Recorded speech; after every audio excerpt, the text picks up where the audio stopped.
Welcome, everybody, to another episode of the Collateral Damage Podcast. Today we have a special guest, as always, Joanne Peterson from Learn to Cope. And she's been working on this since 2004, since before family services was common. Now it's commonplace. At least now we're talking about it. But before all of that, we talk about how it's not enough now. Right. Yeah. I mean, she started this when there was absolutely nothing. Right. 15 years later, we're still talking about the fact there's not enough. And there was nothing but lots of stigma. There was, and it all a lot of it got directed at her, and the shaming and the who wants to be the first person to stand up and say, yes, my family is going through this, and other people are too, and just open yourself up to whatever's going to come at you. Before anybody was doing that. Yeah. Well, and I mean, she's brave for doing it. I know she was kind of cornered a little bit, and she'll tell us her story about how that happened. But I think what she's been able to turn this into is huge. I know a lot of the families that I meet wouldn't have been able to reach out for help, wouldn't have felt strong enough that, it doesn't respond to normal parenting, that it requires a little bit of something extra that maybe you just don't know about. And why would you know about it, right. Until you go somewhere and ask. That's me. That was me talking about. Yeah. So I'm looking forward to this. I'm looking forward to hearing what she has to say. Same. Well, here is Joanne Peterson. So welcome, Joanne. Thank you so much for joining us. I really appreciate it. I know you and I go back quite a way, 10 years at least. When I started what I was doing, you were already doing what you were doing. So, and Maureen, you and Joanne know each other well? Yeah. We do now, but I started my whole the whole first time I actually got any help at all was by coming to a Learn to Cope meeting, and Magnolia wouldn't exist if it wasn't for Joanne and for Learn to Cope, because I would have never even considered doing anything like this. I was still like hiding in my house when I went to my first Learn to Cope meeting. So I don't know what I would do without her or Learn to Cope. It's probably the best thing that ever happened to me. Well, thanks. You guys are doing great work too. I remember the first time I talked to you, Mike, I was at High Point, standing in the parking lot, and I was talking to you on the cell phone. Yeah. And I think back then we were just starting to learn about Narcan, and I think we had a conversation about Narcan. Well, I think everything was really just started. Even you started this back in 2004, but prior to that, there was not. I mean, family support was not a priority. No. And it was, all those families, like Maureen was just saying, that were just kind of hiding, not knowing what to do. Yeah. Yeah. So I can't even imagine, because it was bad, and in 2014 it was bad. Yeah. I can't even imagine how the bravery and the I don't know. I don't even know how to describe it. What it would have taken to start something like this in 2004 is really incredible. Well, it's it was all by accident. I never thought I was starting anything. I was just being stigmatized in the newspaper. And if that article hadn't come out, I never would have come out.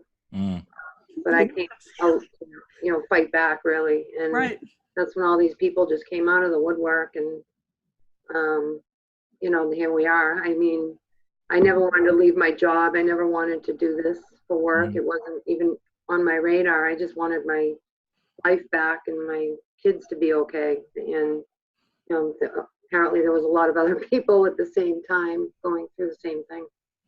Isn't that amazing how you can you jump into something, or you're put into something? I mean, it's not even, I didn't choose the path I'm in. I kind of wanted to help people, but it was like I wanted to go this way, and then was immediately ushered into the path apparently I'm supposed to be in, same as you. And it's crazy because the people who should be there probably aren't planning to be there, like you. Right. And it really was kind of interesting. Yeah. I didn't know that was a newspaper article that got you into this, because it was a newspaper article that sent me to Learn to Cope when they had that first article about, that my daughter had been arrested. And I was like, well, screw it. Everybody knows who I am now, so I might as well get some help for myself. Yeah.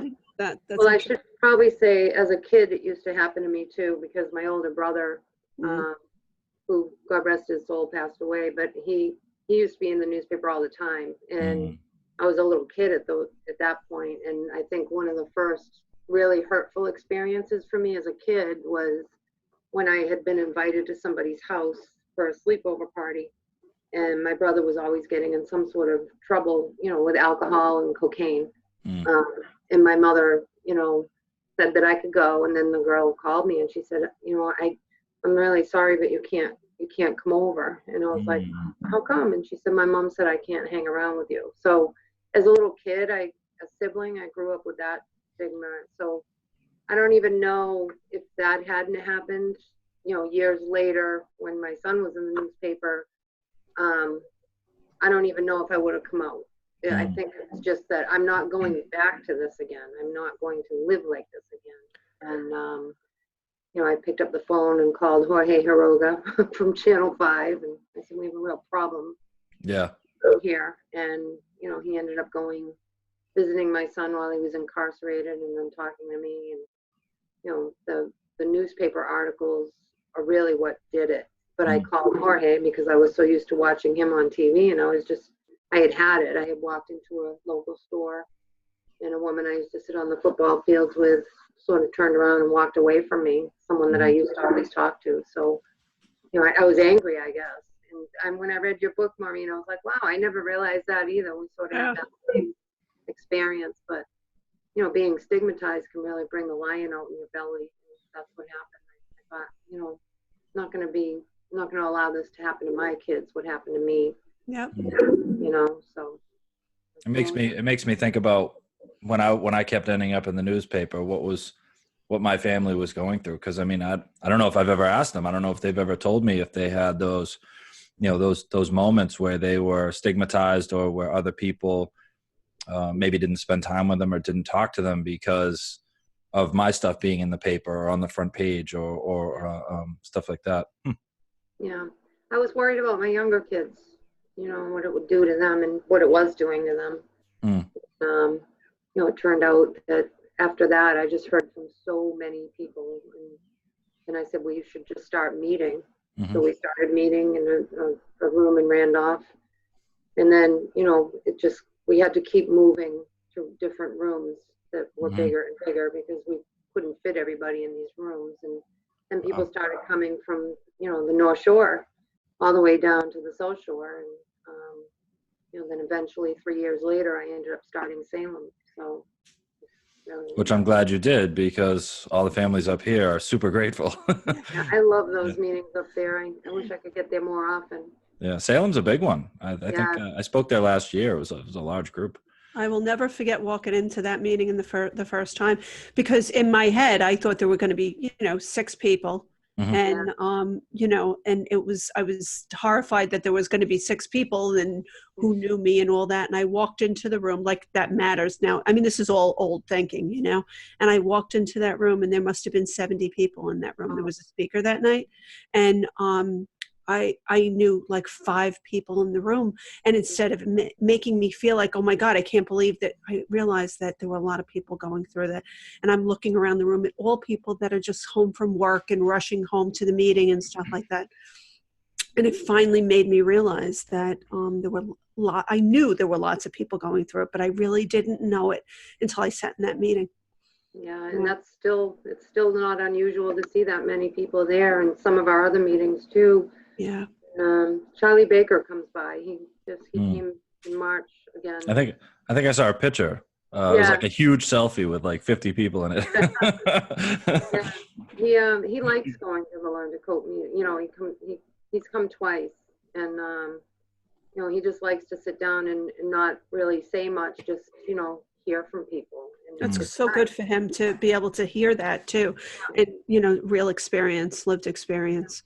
That's awesome. Yeah, we don't make any media stuff until afterwards. We'll let people know he came, but we want it to just be an authentic meeting, and that's what it is. People forget that he's the governor, and he just, he's just very gracious to everybody and just likes to hear what people are going through. I mean, that's huge. Just to have his finger on the pulse and be in the room and hear what people are really concerned about around this topic that's huge.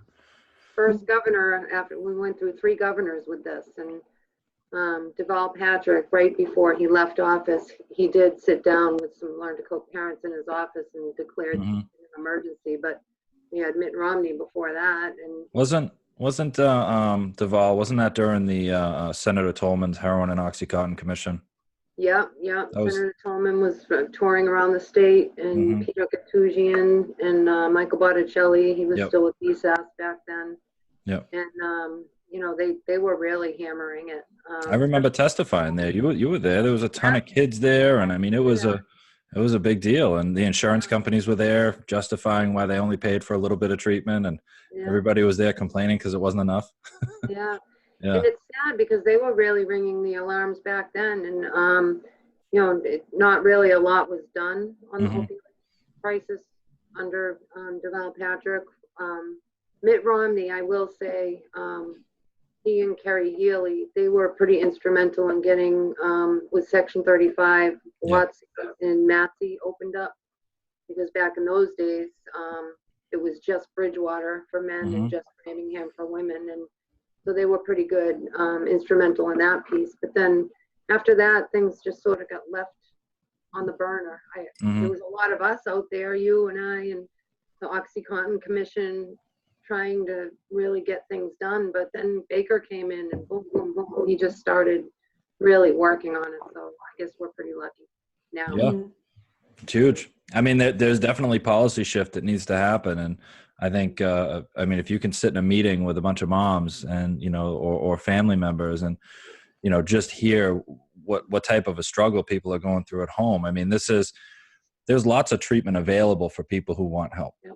And I think that's, it may be hard to navigate. It might be sometimes confusing, or insurance might be standing in the way sometimes, but there are services for people who want help. Oh, yeah. And it's the services for people who don't. And it's services for the families who love someone that's not ready. And I think those are places that, like we filled in the gaps, like you filled in the gaps with your groups. I mean, I'm a dad. I have a 17 and a 21-year-old, and Wow, your kids are 17 and 21 now? I know, yeah. Makes me feel old. Yeah. Same. When I met you. Yeah, same. They were just little kids. And, so now it's like, I have to try to imagine, that if this came up and I had to walk into a room full of people, that I would have to let go of some things. I would have to, be willing to step into a room and I did it. I think I spoke in Cambridge at one of the Learn to Cope meetings at the beginning of this year or the end of last year. And the topic came up around, teenagers and substances and stuff. And I found myself, I was a speaker there, but I also found myself just engaging like a parent, and talking a lot about my own fears and my own concerns. And it felt comfortable. And, that's, if you're a parent or a family member and you're thinking about, you might walk into that room and see, like Maureen did, a whole bunch of people. Sometimes that can be intimidating, but to just realize that you're among peers, you're just among people who are just as concerned, substances or not, about their kids. And to have them be able to give advice or at least just listen and say, you're not alone, I think is probably the most important piece. Absolutely. And we all feel alone. And access to information too, and resources and all the other wonderful things that Learn to Cope provides. Definitely. But there's nothing like sitting next to somebody and getting a hug. There's the only thing that helps me even today. Just talking to other people that get it, that have lived experience. That's where I get my help from. And how many meetings do you have now across the state and wherever else?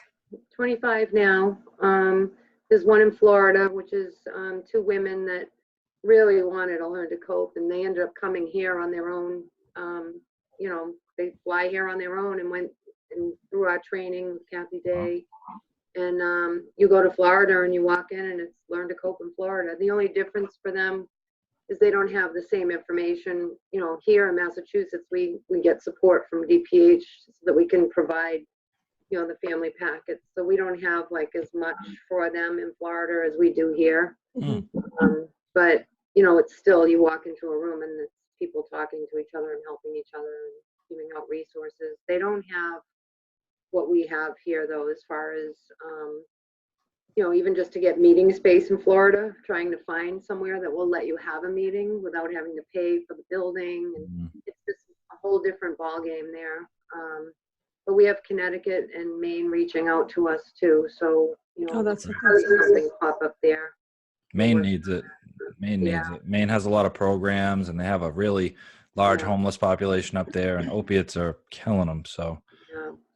They want somewhere for people to go, Mhm. so that they can be there and physically talk to each other. It becomes sort of a family. Well, they Mhm. have community centers up there. The Portland Community Center, I know, hosts a lot of Yeah. services. I mean, they Yeah, they do. be great if they had to learn to cope there too. Yeah, You learn to cope probably. everywhere. Well, you just brought up a good point. Is the booklet, the access to services, that resource booklet that you guys put so much work and effort into, collaborating with the state of Massachusetts to come up with, Yeah. a list of all the options. I mean, Yeah. wouldn't that be a state's first, Yeah. attempt, or nationally, Mhm. to require each state to have an information booklet for families and individuals and loved ones that could just be handed off, or Yeah. access to it. I mean, I work with families all over the country, and I had a woman that contacted me from Ohio the other day, and she asked about services in Ohio, and I was like, boy, I can ask, but I don't know, Yeah. and I don't Yeah. know where to get it either. I'd have to ask a colleague, who would then ask a colleague, and they would kind of rally their results, and then we'd have to vet them. Yeah, And exactly. there's no statewide or national access to get access to that for the person, or even a professional. Mhm. Right. And that's what I like about that booklet, is having everything from A to Z. So when after the meeting, someone can go home and just look through it, all the information I wish I had had Right. and didn't. So that's one thing. I'm really proud of those booklets. We put a lot Yeah. of work into those. We have to update them a lot, but Yeah. that's probably what we'll do for Maine and Connecticut. We're working on all that now to Yeah. see how it goes. So, Wow. but, yeah. So you have a workshop coming up. You have what is it? What is it now? So it's called the Knowledge is Power Conference. Oh, And conference. Okay. yeah, and this will be the second one that we are having, I should say. So a team of parents from our Worcester group, they're pretty amazing. There's 4 of them, Nick and Peggy, and They're awesome. yeah, they are, and Bruce and Tracy. They had a couple of fundraisers for Learn to Cope, and they raised, a pretty significant amount of money. So we all got together afterwards and said, let's put together a conference, Hmm. something sort of like our booklet, A to Z. What can we offer for a full day? And last year's was pretty amazing. We had Joe Renacisi, he was the former head of DEA. He told him, he was on 60 Minutes telling this story. You can Google it and watch it, but it's pretty amazing when he talks about what really happened with Purdue Farmer. And, he was our Okay. keynote. We had Dr. Kolodny, and we had several workshops last year, and we're doing the same thing this year. We're adding in a little more for parents that have lost children, or family members, I should say, that have Hmm. lost someone they love or friends. We've teamed up with Franklin Cook, who's been doing really great work for us, the people that are taking care of the people, and then also for people that have experienced loss. So he'll be there. We have Dr. Ruth Pote, who's amazing. I think many of you probably already know who she is. She's our keynote. And then we also have the team of attorneys that work for Attorney General Haley that did the litigation for the Purdue Farmer Sackler family lawsuits. They'll be there doing a panel. We have Dr. Alex Wally to talk about harm reduction, medically assisted treatment. Hmm. We have Judge Bebo talking about the criminal justice system. We also have a young woman in long-term recovery. We want to end the day with her so that people leave with a hopeful story. And then also Peter Babineau, he does a really great workshop on mindfulness and just getting centered. We all know living through this on either side, whether you're somebody that's experiencing SUD or the family member, just trying to find ways to calm your mind and get through those tough days. So he does a really great skit on that. And then just get my list so I don't forget. We have John McGann from Gavin Foundation talking about continuum of care. And then we also have O.C. Harrison. She talks about the American Disabilities Act, which there's so much information we don't know about. where people have rights that they don't even realize they have. As an example, somebody's in college and they're not really able to get there every day. They're not doing well. They need treatment, and they leave. Mm-hmm. And now they're stuck with all this tuition when, they have rights where they can, come out for a while and maybe go back. And there's actually some schools out there that have really, I'll give an example, like a cosmetology school, a young woman just struggling, trying to go and then leaving and going back and leaving. And they were charging her like new tuition each time she came back. So she ended up with an astronomical So that sounds terrible, because I mean, you should be able to take a medical leave, right? Like you would from your job, and I imagine the Americans with Disabilities or the Family Medical Leave, those are supposed to protect you. I'm surprised that would happen. It did, and there's a lot of other scenarios, but she's really great because she can talk about different options that people have for all different situations with the ADA. And then we have PARI, Police Assisted Addiction Recovery Initiative, Allie Hunter McDade, and Chief Scott Allen will probably be presenting that. And that's really taken off. That's gone from, the initial Gloucester program, right? And then it's spread out. I've heard of this in other states now. Right. This is all over the place. Yeah. Yeah, this is really picked up. And I think it's all about access to care, right? Right. Treating people, that are walking in with a condition and giving them access to care, and having the police be that first line of defense, not just the authority to arrest you because you have a drug problem, but to actually get you help for it. I mean, that's huge. I mean, but the Plymouth County Outreach has some unbelievable data on, a lot of people that when the police go back to the house after an overdose, people that actually go into treatment after that. Mm-hmm. And they're using recovery coaches for that too, right? So they're recovery coaches. Yeah, so they're like having the recovery coach and maybe an officer go to the house afterward to speak to the individual or the family, right? Plain clothes, so they're not intimidating anybody and just offering help. And they've collected some unbelievable data over the past few years, and it's showing that it really can work. Treating them like humans with a condition rather than criminals. Sure. Yeah. I mean, imagine. I think back, I mean, this is a complete shift in thinking for me, because I mean, as somebody who was struggling with substance use disorder, my life was a disaster, and it was always just try to hide from everybody, try to hide from anyone that could get me in trouble for having that problem. But if those people were able to actually help me with the problem, I mean, it blows my mind that that's where we are now versus where we were 15 years ago. Even 30 years ago, I think about years ago when my brother was in trouble all the time, the police would come just to take him away. There was never somebody offering services for him. No. Well, that was the best plan they had. We can arrest him. Exactly. Take him to jail. I mean, it's as close as we can get to treatment, because there was nothing organized. There was nothing behind it. Right. Wow. And then we also have another thing that we all go through and we all have is PTSD. So we have somebody, Deborah, her last name is Roussard. I know her from the National Child Traumatic Stress Network.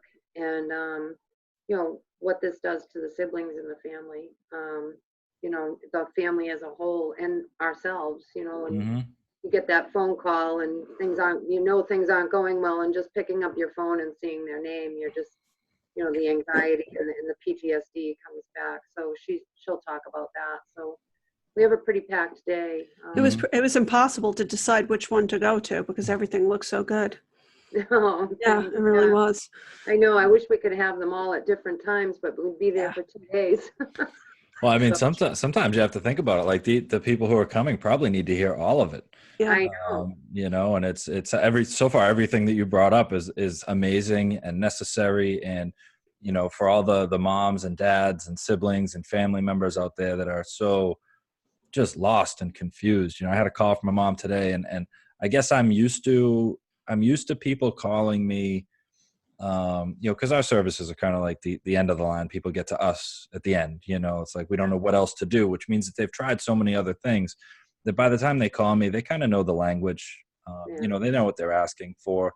And I got a call from my mom today that sounds like she's never talked to anybody about anything before. Wow. Had one business card, heard me speak at a Learn to Cope, and called and was just like, I don't even know what any of this means. And, it takes me back to, the days when it's like, all right, so you need to start somewhere. Maybe I'm not your first stop. Maybe let's get you around some other people. Let's put you in a room with some people. And let's talk about what to do next. And like a woman like that, a mom like that needs everything that's available at this conference. Especially the continuum of care, because you hear all the acronyms and all the abbreviated things, and you have no idea what they're talking about. So we'll have John McGann there. So, yeah, are you going to use your HMO, your PPO, your EPO to get into an IOP, a PHP? Would you like to? I know. Like, what? I don't know what you mean. It's crazy, but I think it'll be a really good day. The good news is I think we're filming each session so that we can put something together at a later time too. Oh, that's awesome. Yeah, because I want to go to the mall too, and I'm obviously not going to be able to go to the mall either. Yeah. So we'll probably have it filmed. So would you make some of that video available like on your website or a YouTube channel or something? Probably on our website. Yeah, that'd be great. We're looking at that now. We're piecing that together. Mm-hmm. We do still have footage from last year, and we still haven't even really put that out. So we've been so busy, but I think we'll probably put one big thing together at some point. Hopefully. That's great. Yeah, and then people can just watch it. Well, I mean, that's parents are always looking for books to read, videos to watch. What can I learn? I mean, just like any concerned parent on any subject, the more information they can absorb in the background by watching videos and reading books and showing up at meetings and groups and asking questions, I think the better off they are, the more prepared they are to deal with this, chaotic illness. Exactly. I know.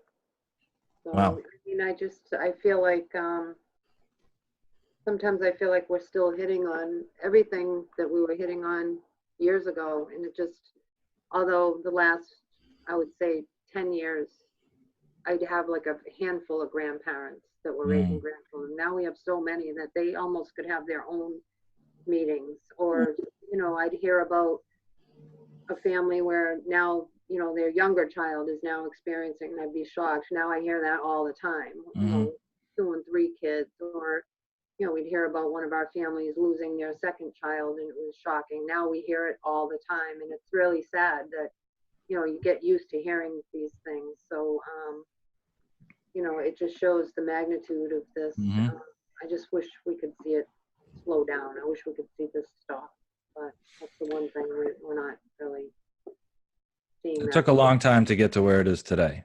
Yeah. And, people have taken it upon themselves to make it their mission to stop it. And there's a lot of advocates. There's a lot of people making a lot of noise now, and it's a public discussion. It's a discussion where people are exploring all different types of ideas on it, how to solve it, how to end it, how to treat it. I've heard people compare, the efforts in Portugal and Spain, and their approach toward it, which on a smaller scale seem to be very effective. On a national scale in the United States, it's going to take a lot of heavy lifting and a lot of brave politicians to change it from being focused as a crime and treat it like a public health crisis. Right. Divert all the funds from the war on drugs and, maybe address the war on why people do drugs in the first place. Yeah. And that's but again, I think we're starting that, and those are the changes we're going to see.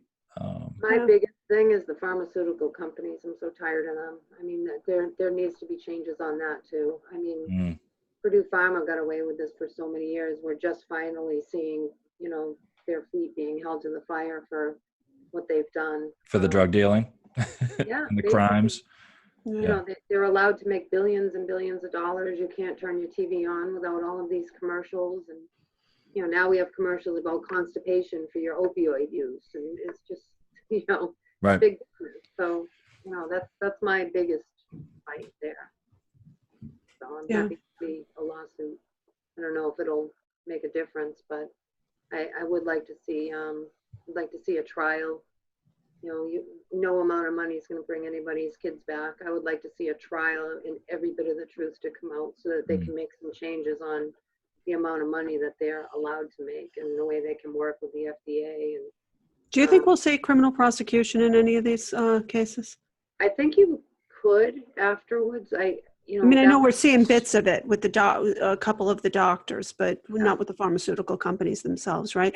Or what happened with Insys? Didn't mhm. yeah, that was is he going to jail? I forget what happened at the end. I He don't is know going to jail. for how long, but Yeah. hopefully that'll set an example and maybe make some changes for the future. I don't know. That Yeah, was because I really appalling what don't. they did. Yeah, I mean, I don't think the money is going to, it doesn't wouldn't make a difference to me. You can't give me 5 years of my daughter's life back. And it certainly doesn't matter for someone who's lost their child or someone who's suffered through this themselves. But I think that a deterrent definitely would be jail time, and then maybe they can't get 5 years of their life back. I would That's feel better about that. I'm hoping that makes an example out of the greed is the problem. They can make so much money that it takes them and turns them. And so now we're finally seeing some feet being held to the fire, and we'll see what happens with that. But Oklahoma settled for all this money, and now they're able to just pay their way out of it. So Yeah. it looks like our attorney general though isn't going to settle. So hopefully we'll see that happen. And if there is money down the road, hopefully it doesn't just go to programs that are not going to do the right thing. Right. I mean, that's the question is, where is this money going to go? Is it going to be spent correctly? I mean, you seem to be really still involved with this, and you've been involved with this since the very beginning. I don't know if a lot of people realize that you've testified. In what year was it? 2007 at their sentencing. Right. So you've been at the forefront of this all the time. And another big thing that we're seeing here in Massachusetts is the rebuilding of the Long Island Bridge and creation, hopefully, of lots of new long-term beds, which I don't know, but it's all great what goes on in treatment, but what happens after those first 21 days, that's really where the work begins.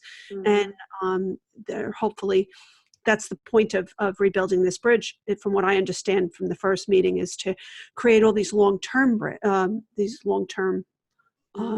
beds. So, or even just, reopen them, because that's what it was before. And it just drives me crazy that there's people fighting that bridge being rebuilt, because there's plenty of space there. The buildings are already there. It's just they need a way to get to the island. And that island, some people say it's almost like putting them in segregation. It's a safe place to be rather than in the streets. And my brother was there all the time, and he was sober when he died there. So I mean, this is awful, but he ended up choking. That's how he passed away there. But he was sober, and they had a lot of services there, and it just really makes me sad that there's so many people fighting that, because the island's been there since the 50s. The programs were there for many, many years. And yes, it would take some money to rebuild the programs and do some repair work on the buildings, but the way it was abruptly shut down in 4 hours and people were just dispensed out into the streets, a lot of those people passed away too. And when did that take place? When did it get shut down? I believe it was 2015. Do you remember what it was shut down for? The bridge was crumbling. The bridge. Yeah, an engineer declared it unsafe. So it wasn't because of the impact it had on the community. It wasn't because the services weren't quality. It wasn't because there was anything wrong with the program. It was structural integrity for the bridge. Right. An engineer declared it unsafe. And so somehow now we're having a conversation about whether or not the program should be there, even though that was never the conversation. Right. Exactly. And that's just wanted to be clear about that. That sounded confusing. We've never heard anyone complain about that bridge ever before. And it's been there for years. In fact, when I drove over it to bring my brother there, you could only use one lane. And that was 30 years ago. Right. So it's always, it needed some work, but I think they could have repaired it rather than just, closing it and blowing it up. And that's what happened. So the I think you call them pylons are still there. And there were engineers at the meeting that I was really impressed with their presentation. And they explained exactly what needed to be done to those. And then they explained exactly how they would rebuild the bridge and what it would cost. But the other side is saying that it should be ferries. So the argument about the ferries is, one, they can shut down very easily due to weather. And two, even though there's a fire station on that island, the Boston fire captain said, they still would need a bridge to get more apparatus out onto that bridge in a timely manner. They can't just rely on a ferry. When you talk about Nantucket and Martha's Vineyard, they have fire stations and fire ambulances. So, that's the biggest argument, whether it should be a bridge or a ferry. But then you heard a lot of stigma too. And that's what I heard. You were there at that first meeting, Maureen. Yeah. That was awesome. You were awesome. But yeah, it was very sad. It really was. It was sad to see something that would, more than likely be serving many of the people in that community, because it happens to anybody in any community fighting something like that. I guess maybe they hadn't been through it yet. Right. I feel like if the conversation was about how to make it work, we'd find a way to make it work. Right. Yeah, that people were saying things like, talking about God and that they took good care of their children and they went to church every day. It had nothing to do with that. We need a bridge so that people can get the services they need. That's what I'm saying. If the topic isn't about whether or not the program should be there, then the question should just be, how are we going to make this awesome thing happen again? Right. Not should we, but how are we going to do it? How can we collectively as a community overcome this issue and find a way to get people across there to the program to get services? Right. And hey, maybe if there is money at some point from a lawsuit from Purdue, maybe some of that money can go towards rebuilding those programs. Yeah. I hope so. Hope it goes to the right places and it's not, just, goes into space. So Joanne, we talked a lot about a lot of things, but if there was one thing you can do, because I'm sure if there was, I'm sure there's lots that you'd like to see different, but if there was one thing that you could see change that you think would help with the impact of the collateral damage of addiction, what would it be? Well, I always go back to, I think, stigma. And I know we're doing a lot of work around that, but stigma really hurts. And I feel like that's what prevents people from getting access to services. It's what prevents families from reaching out. Still today, we know there's a lot that do, but there's so many more that still don't. Mm-hmm. And education. So I guess that's more than one thing, but it's all within the same. Yeah. I feel like it should be in science class in grade school, and not the don't do drugs and don't do this drug, don't do that drug, but let's teach them about their health and their brain, and what substances that don't belong in their body can do to it can injure them. I really feel like the kids today are, and even 15, 20 years ago, we're not giving them the credit they deserve and teaching them that at an early age. They can get on the internet at 4 or 5 years old and watch YouTube. So they can get access to anything. So, giving them the proper education on how to keep themselves safe, I think would be huge. And I think it should be in science class. Begin with health. And generationally, wouldn't that then address the stigma if people are growing up with a better understanding of the problem, the illness, and what it takes to address it, instead of, looking at it like a moral failing or something like that? They understand what it is, and as they grow up are more aware of it, and it's less of a stigma. I think that would be great. Right. And mental health. There's still not enough services for mental health, and a lot of children are going to school every day, experiencing trauma the night before. Their brother or sister might have overdosed, or their parents, and they go to school the next day, and there's not enough help out there for the trauma that people are experiencing. That's why I really wanted to get into PTSD at this event that we're having, because I feel like a lot of us have that and we're not really addressing it. Well, they need a safe place to explore it and to bring it out. The lack of help in those areas now is going to have such an impact on the future that if people really thought about that and took the time to think about it, I think they would put more effort into doing the things you're talking about.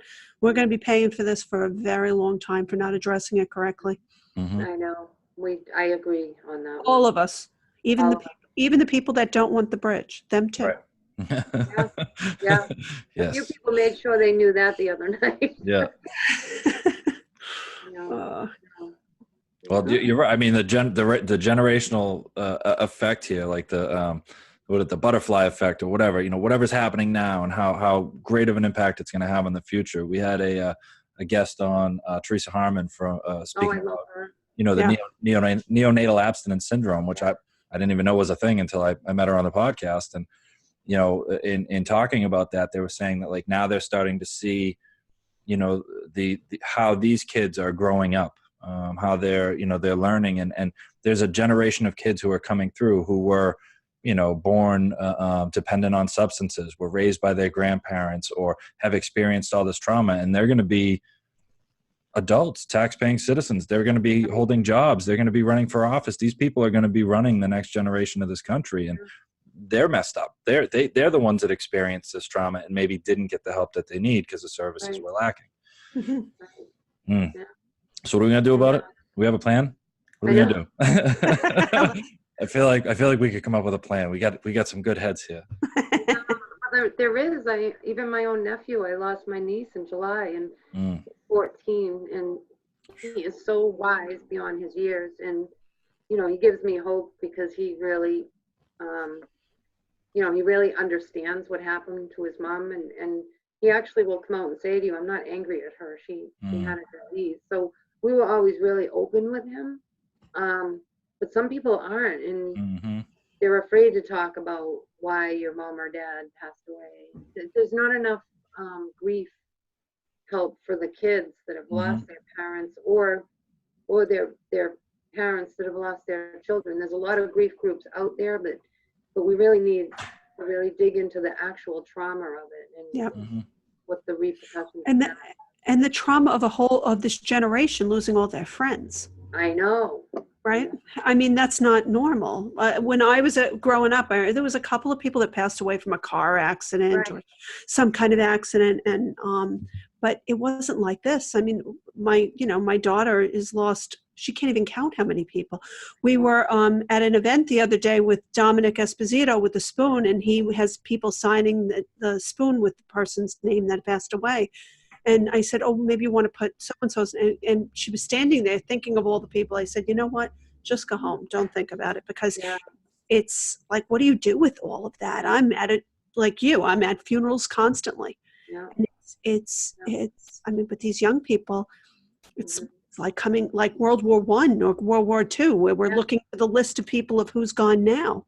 Yeah, it's almost like it becomes, you get, if you look at the symptoms of PTSD, you'll relate with every one of the symptoms, and that's what happens. Your body goes into like this fight or flight mode. You're going through an active addiction, or you've already lost, like your daughter has already lost so many friends. Who's next? And like all the parents at all of these different meetings, looking around thinking, who's going to be next? Who's going to go next? And what really parents justice what it does to us. And what parents are equipped to have that conversation with their teenage kid that's not, that they're not prepared to have the conversation where the kid comes home and says, I lost 2 friends to drug overdoses last night. You have to learn about how to have those conversations, and you can learn about those things through, going to meetings and groups, learn to cope, or online support groups, or reading books, or watching videos, or going to workshops. Like, that's the point. If you're out there and you're wondering whether your kid is going to go through that traumatic experience, because whether they're using or not, they're in school, they have friends, and maybe they're not the ones that are going through it, but they know someone that is, or they're watching, like you just said, like it's a war. They're watching people drop, and they don't know how to deal with it or respond to it. And as a parent, I just think it's a responsible thing to do now, to understand this thing that's taking so many lives every year, and to be prepared to have conversations with your kids or your family members about the trauma they're experiencing that they might not talk about. It's just, it's there. How do you go to a school, in the day right now? It's like, I asked my son the other day, I was like, are you worried about school shootings? I don't know how to have that conversation, but I tried. Like, I'm watching it on the news. I know he sees it on the news. He doesn't bring it up, but I still have to ask the question. You know, I also have to ask the question, like, do you know anyone that's died of an overdose at school? You know, did you know them? Have you heard of it? And you know, I have to have these conversations because he's probably not going to come out and tell me. Right. You know, Yeah. and as a parent, it's like you got to be educated on that. You got to know that even if your kid's not going through it, they're experiencing it. Yeah. And you know, they always say the first bad decision is usually a cigarette, now vaping. So if they're going to make that decision, you have to think about what other decisions might they make. Yep.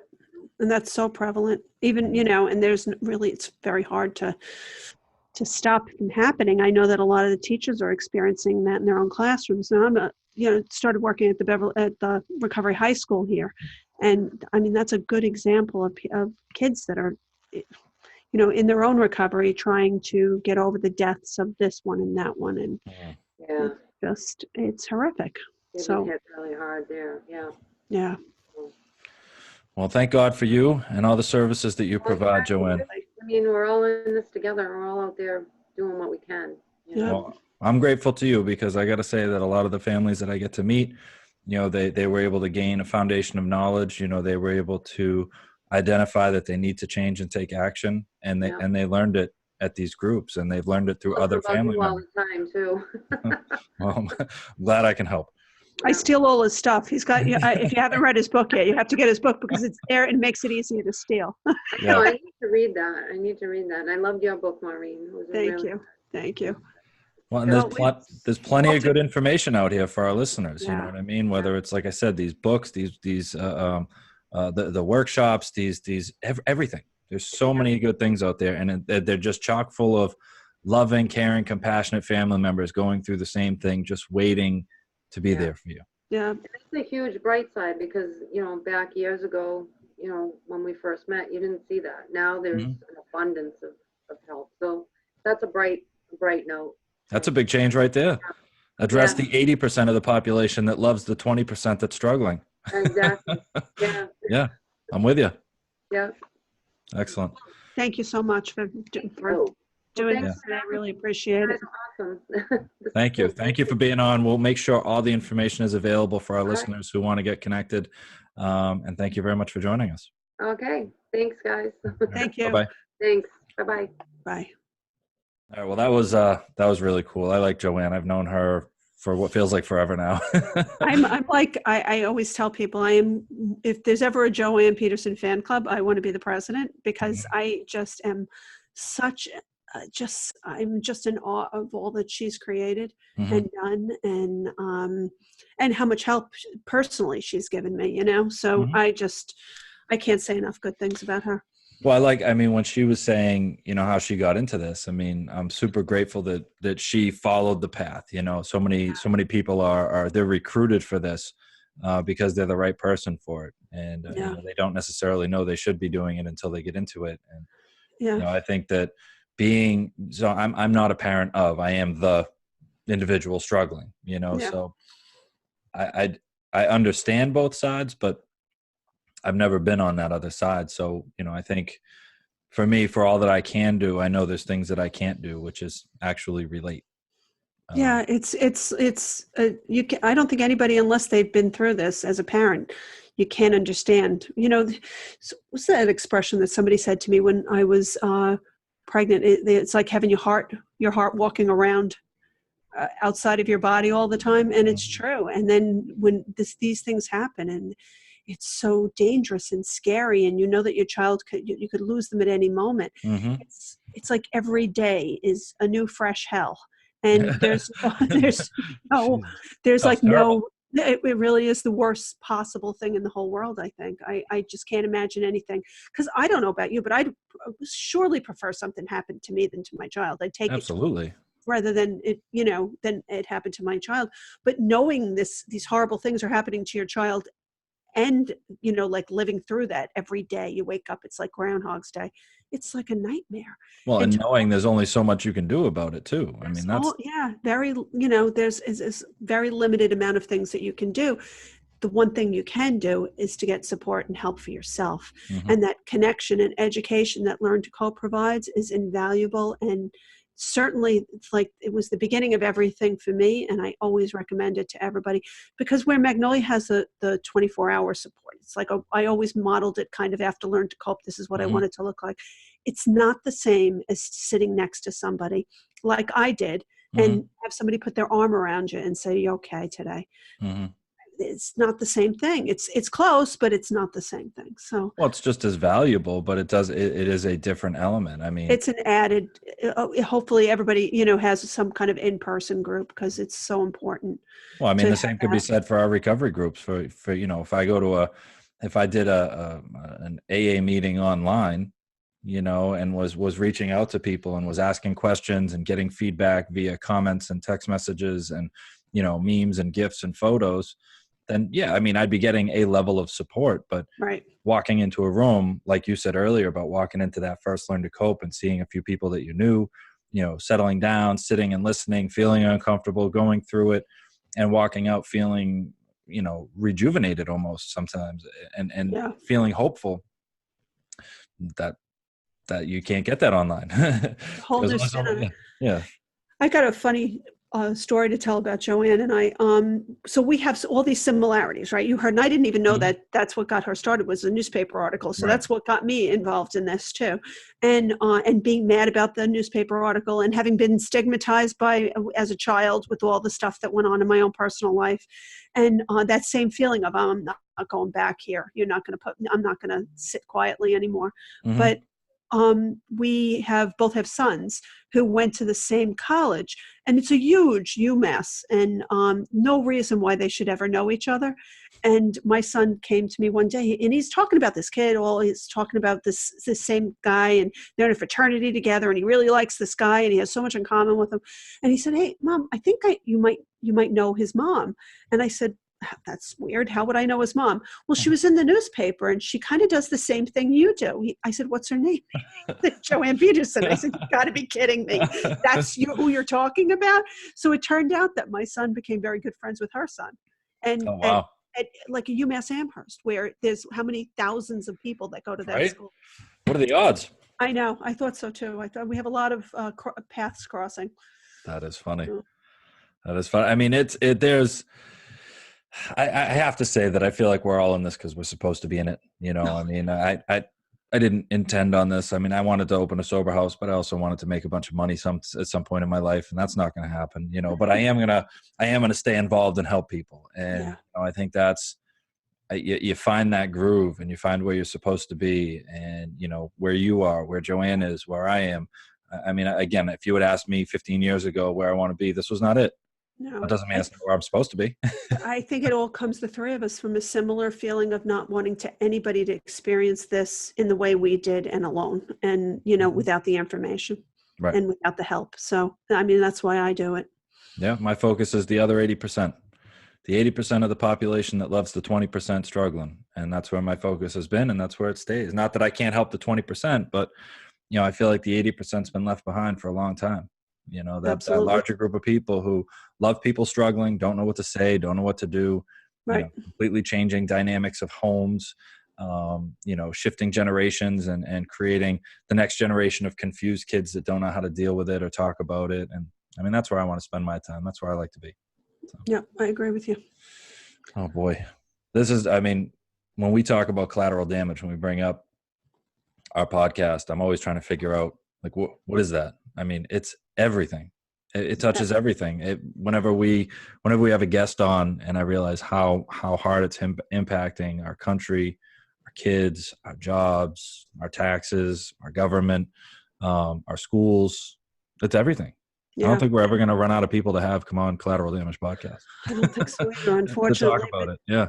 for me, I mean, when I think of the collateral damage of addiction, I do first think of families, Hmm. and children and parents, and Hmm. and I know it is everything, but I think that Learn to Cope hits the heart of the collateral damage. So Agreed. yeah, Agreed. Well, I'm really glad Joanne joined us. That was very me too. nice of her. Me too. And looking forward to maybe hearing from her down the road, and hearing what kind of changes happen in the next 5 or 10 years, what they're able to accomplish, because she's Let's driven. hope so. So, yeah, Yeah, she's definitely in the middle of everything good that's happening. that's for sure. All right. I would like to thank all of our listeners for joining us today on this episode of Collateral Damage. As always, if you'd like to find out all of the different ways that you can listen to and subscribe to our podcast, you can visit our website, which is www.cdpodcast.com. There are many different ways to listen, download, and subscribe, so we encourage you to choose the one that is most appropriate for you. And as always, we would encourage our listeners to get informed and stay connected. Thank you for joining us.